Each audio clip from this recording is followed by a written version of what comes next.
침대에서 민수에게 모든 것을 내어준 순간 저는 마침내 완전한 여자가 되었다고 생각했는데 사실 그는 저를 죽일 계획을 세우고 있었습니다. 4개월간 쌓아온 신뢰 속에서 피어난 열정이었지만 그의 손길에는 마치 나비를 표본으로 만들려는 수집가의 차가운 욕망이 숨어 있었거든요. 하지만 그때의 저는 그 모든 것이 사랑이라고 믿어 의심치 않았습니다. 불과 몇 시간 전까지만 해도 저는 세상에서 가장 행복한 여자였습니다. 오늘 민수가 프러포즈를 할 거라는 예감이 들었거든요. 4개월 동안 완벽한 남자친구였던 그가 마침내 결혼 이야기를 꺼낸 것이었어요.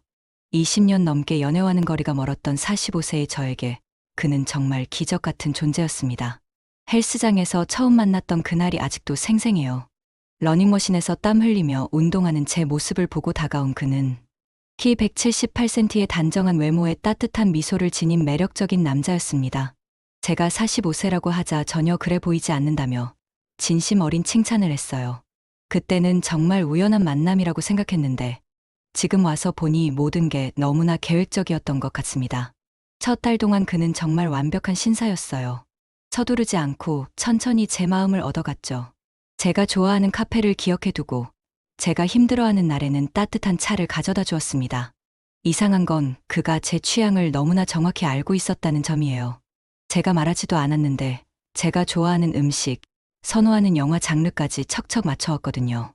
두 번째 달부터는 더욱 자연스럽게 제 생활 깊숙이 들어왔어요.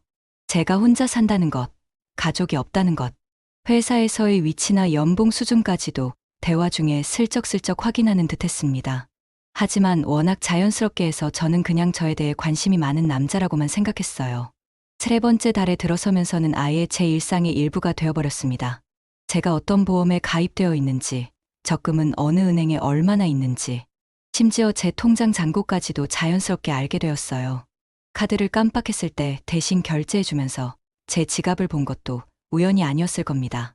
네 번째 달인 지금, 그가 결혼을 서두르는 이유가 무엇인지 조금씩 의심스러워지기 시작했어요.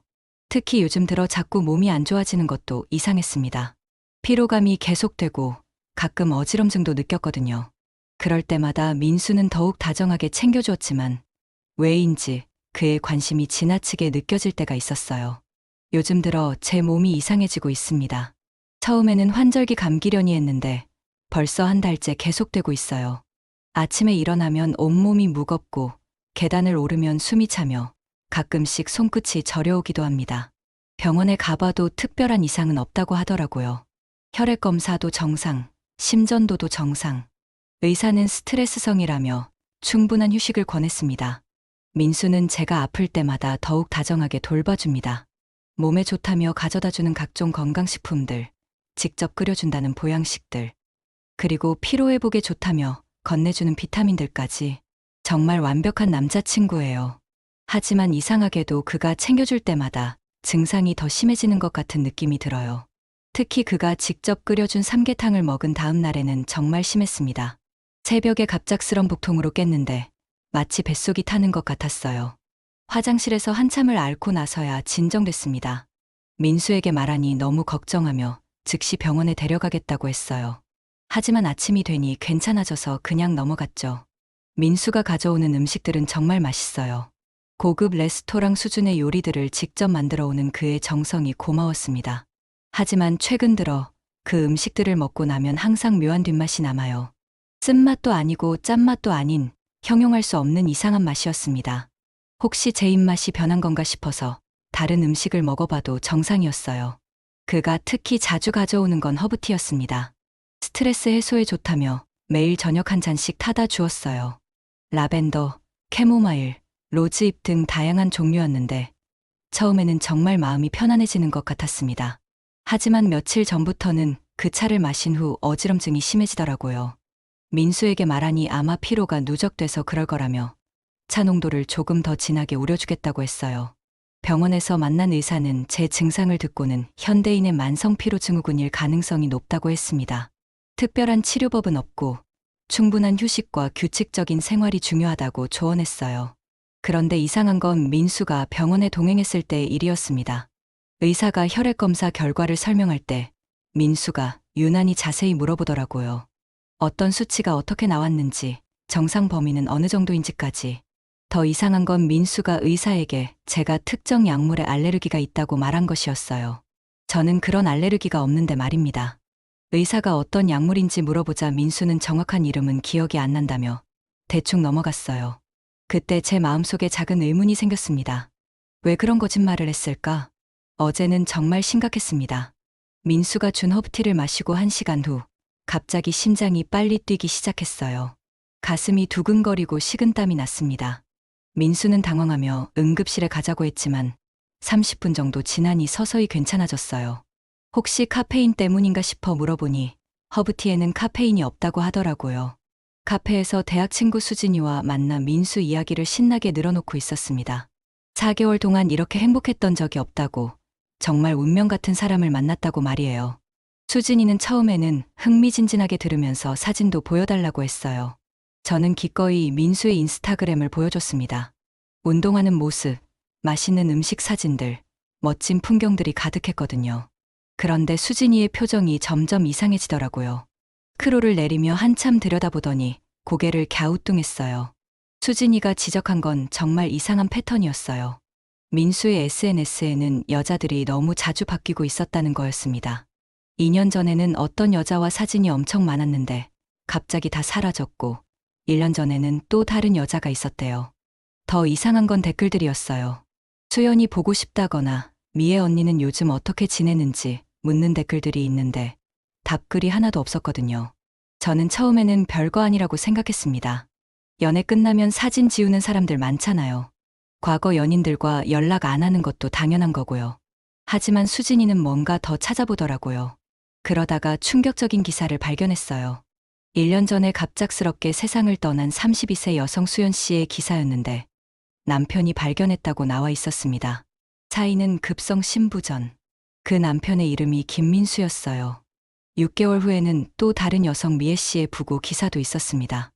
역시 급성 심장마비로 세상을 떠났고 남편 김민수 씨가 발견했다고 되어 있었어요. 수진이는 제게 진지하게 말했습니다. 너무 우연의 일치라고 하기에는 이상하다고, 혹시 동명이인이 아닐 수도 있다고 했어요. 저는 화가 났어요. 그런 의심을 왜 하느냐고, 제가 4개월 동안 만나본 민수는 그런 사람이 아니라고 강하게 반박했습니다. 카페를 나온 후에도 수진이의 말이 계속 머릿속을 맴돌았어요. 하지만 저는 믿고 싶지 않았습니다. 45세까지 이런 사랑을 경험해 본 적이 없었거든요. 더군다나 민수는 제게 프러포즈를 준비하고 있다는 느낌이 들었어요. 최근 들어 결혼 이야기를 자주 꺼냈거든요. 일주일 후 정말로 민수가 프러포즈를 했습니다. 고급 레스토랑에서 무릎을 꿇고 반지를 내밀며 평생 저를 지켜주겠다고 말하는 그의 모습에 저는 눈물을 흘렸어요. 수진이의 의심 따위는 머릿속에서 완전히 사라졌습니다. 민수는 결혼을 서둘렀어요. 나이가 있으니까 빨리 안정을 찾는 게 좋겠다고, 그리고 아이도 빨리 가져야 한다고 말했습니다. 저도 마음이 급했어요. 45세라는 나이가 계속 부담스러웠거든요.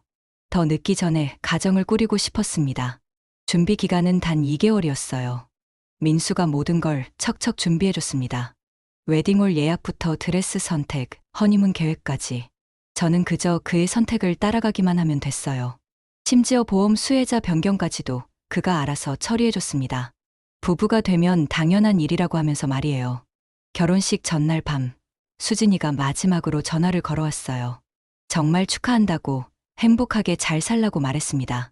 하지만 목소리에는 여전히 걱정이 묻어 있었어요. 그래도 고민거리나 있으면 언제든 연락하라는 말을 덧붙였습니다. 저는 고마우면서도 왜 자꾸 그런 말을 하는지 이해할 수 없었어요. 결혼한 지 3개월이 지났습니다.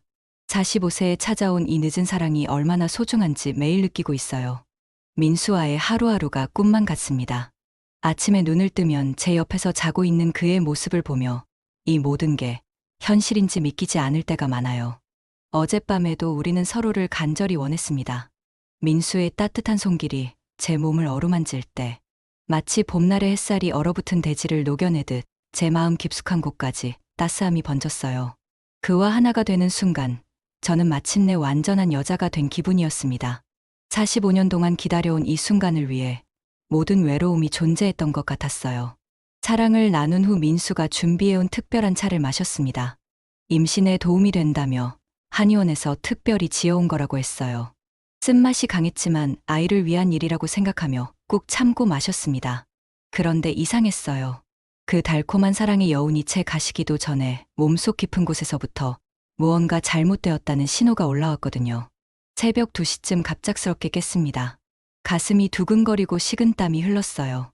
옆에서 고요하게 잠든 민수의 얼굴을 바라보며 저는 혼란스러웠습니다. 몇 시간 전까지만 해도 세상에서 가장 행복한 여자였는데 지금은 왜 이렇게 불안하고 아픈 걸까요? 요즘 우리의 가장 큰 관심사는 아이입니다. 45세라는 나이 때문에 더욱 간절해요. 민수도 빨리 아빠가 되고 싶어 해서 매일 밤 열심히 노력하고 있어요. 병원에서 검진도 받았는데 특별한 문제는 없다고 하더라고요. 다만 나이가 있으니까 좀 더 건강 관리를 철저히 하라고 조언받았습니다. 민수는 정말 완벽한 남편이에요. 제가 임신하기 좋은 몸 상태를 만들기 위해서 온갖 정성을 다하고 있거든요. 매일 아침 엽산이 들어간 종합 비타민을 챙겨주고 몸에 좋다는 한약재로 끓인 차도 꾸준히 마시게 해줍니다. 심지어 임신에 도움이 된다며 특별한 건강식품까지 주문해놨어요. 하지만 아이러니하게도 몸이 점점 안 좋아지고 있습니다. 결혼 전에 느꼈던 피로감이 더 심해졌어요. 아침에 일어나기가 힘들고 식욕도 예전만 못해요. 무엇보다 어지럼증이 자주 나타나는 게 걱정입니다. 특히 민수가 준비해준 음식을 먹고 나면 증상이 더 심해지는 것 같아요. 어제는 정말 무서웠습니다. 민수가 정성스럽게 끓여준 삼계탕을 먹고 난 후 갑자기 가슴이 터질 것처럼 빨리 뛰기 시작했어요. 심장이 목구멍까지 뛰어오르는 것 같았고 온몸에서 차가운 땀이 줄줄 흘렸습니다. 그 순간 저는 죽을 것 같은 공포를 느꼈어요. 민수는 깜짝 놀라며 병원에 가자고 했지만 1시간 정도 지나니 언제 그랬냐는 듯 괜찮아졌습니다. 병원에서 심전도 검사를 받았는데 이상이 없다고 하더라고요. 의사는 스트레스나 과로 때문일 거라며 충분한 휴식을 권했습니다. 하지만 제가 볼 때는 과로할 일도 없었는데 왜 이런 증상이 나타나는지 의아해요. 오히려 민수가 모든 걸 다 해주니까 제가 할 일이 없을 정도인데 말이에요. 민수는 제 건강을 위해서 회사도 그만두라고 제안했습니다. 임신 준비에 전념하고 몸조리에 집중하는 게 좋겠다고 말이에요. 경제적으로는 자신이 책임지겠다고 했습니다. 정말 다정한 남편이지만 왜인지 그 제안이 조금 부담스러웠어요. 제가 독립적으로 살아온 시간이 너무 길어서 그런 것 같아요. 그런데 정말 이상한 건 민수가 가져오는 허브티를 마신 후의 반응입니다. 처음에는 마음이 편안해졌는데 요즘 들어서는 마실 때마다 현기증과 메스꺼움이 심해져요. 어제는 차를 마시고 화장실에서 토하기까지 했습니다. 혹시 임신 초기 증상인가 싶어서 검사해봤지만 아직 임신은 아니었어요. 오늘 아침에도 민수가 평소처럼 비타민과 건강차를 준비해줬습니다. 고마운 마음이지만 요즘 들어 그 쓴맛이 점점 독하게 느껴져요. 마실 때마다 목구멍이 화끈거리고 뱃속이 불편해집니다. 민수에게 말하니 몸에 좋은 약초들이 원래 쓴 거라며 참고 마시라고 하더라고요. 사랑하는 남편의 정성이니까 꾹 참고 마시고 있지만 마실 때마다 왜인지 온몸이 거부 반응을 일으키는 것 같아요. 어제 3번째로 응급실에 실려간 후 오늘 아침 예상치 못한 전화를 받았습니다. 대한생명 특별조사팀에서 온 전화였어요. 제 보험건과 관련해서 확인하고 싶은 것들이 있다며 만나자고 하더라고요. 처음에는 단순한 서류 확인인 줄 알았는데 만나고 보니 상황이 심각했습니다. 박 과장이라는 조사관은 저에게 충격적인 사실들을 알려줬어요. 민수의 이전 부인들인 수연 씨와 미애 씨가 모두 결혼 후 1년 내에 세상을 떠났다는 것, 그리고 두 사람 모두 고액의 생명보험에 가입되어 있었다는 사실이었습니다. 수연 씨는 1억 원, 미애 씨는 1억 5천만 원의 보험금이 민수에게 지급됐다고 하더라고요. 그 순간 제 머릿속이 하얗게 변했습니다. 숨이 막히고 가슴이 답답해졌어요. 4개월 전 수진이가 했던 말들이 파도처럼 밀려왔습니다. 제가 그토록 사랑했던 남자가 매일 밤 품에 안겨 잠들었던 그 사람이 저를 죽이려 했다는 현실이 받아들여지지 않았어요. 더 소름 끼치는 건 3건 모두 똑같은 패턴이라는 점이었어요. 결혼 직후 고액보험에 가입하고 서서히 건강이 악화되다가 결국 급성 심장마비로 사망한 것이었습니다.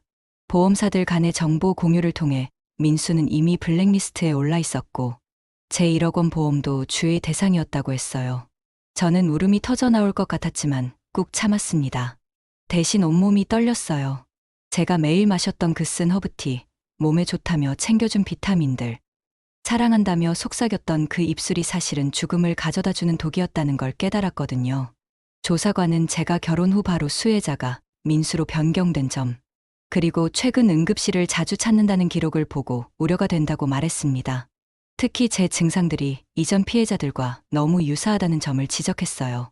초기에는 만성 피로와 어지럼증으로 시작해서 점점 심장 관련 증상으로 발전하는 패턴이 똑같다는 거였습니다. 조사관은 며칠간 제가 드신 음식이나 차를 보관해둔 게 있는지 물어봤어요. 다행히 어제 민수가 가져온 허브티가 냉장고에 남아 있었습니다.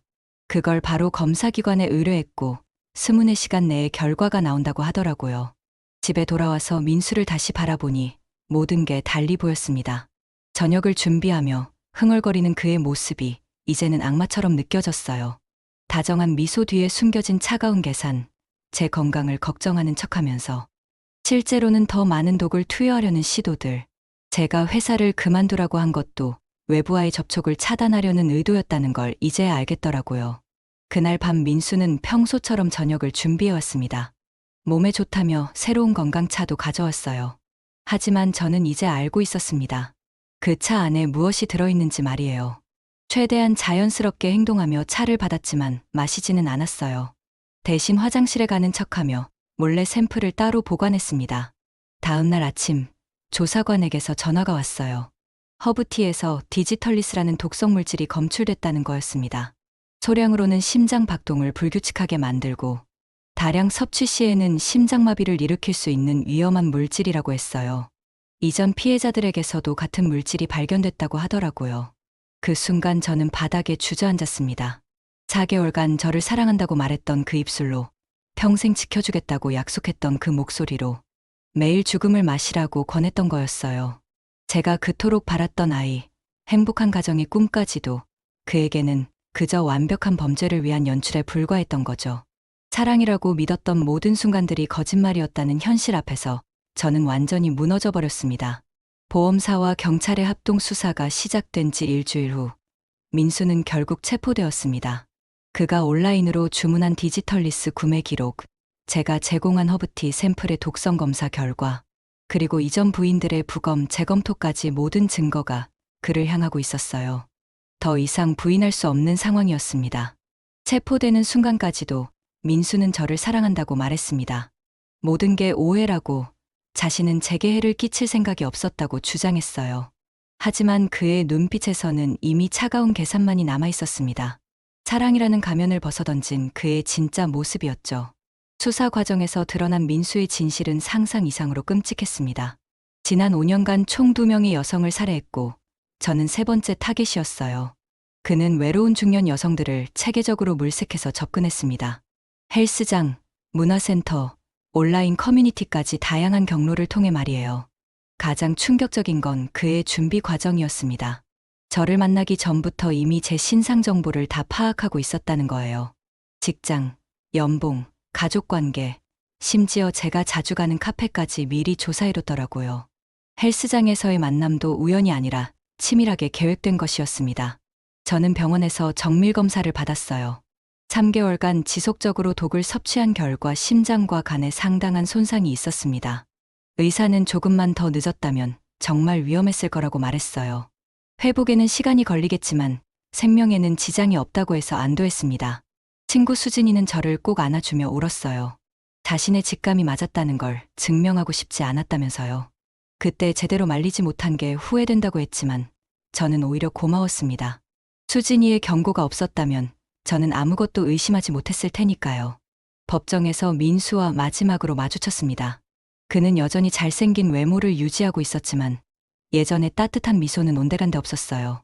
판사가 무기징역을 선고하는 순간 그가 저를 바라봤습니다. 그 눈빛에는 분노도 후회도 없었어요. 그저 차가운 무감정만이 있을 뿐이었습니다. 6개월이 지난 지금 저는 새로운 아파트에서 혼자 살고 있습니다. 민수와 함께 살던 집은 너무 많은 기억이 얽혀 있어서 떠날 수밖에 없었어요.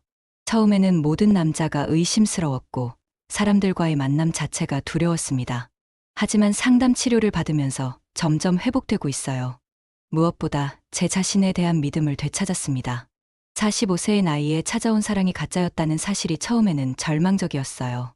하지만 그 경험을 통해 진짜 중요한 건 저 자신을 지키는 것이라는 걸 깨달았습니다. 사랑은 소중하지만 제 목숨을 위험에 빠뜨릴 정도로 맹목적이어서는 안 된다는 걸 배웠어요. 오늘 저녁에도 혼자 차를 마시며 창밖을 바라봅니다. 예전 같으면 외로움에 휩싸였을 텐데 이제는 이 고요함이 평화롭게 느껴져요. 언젠가 다시 사랑을 할 날이 올지도 모르지만 그때는 절대 저 자신을 잃지 않을 겁니다. 그게 제가 이 끔찍한 경험에서 얻은 가장 소중한 교훈이에요.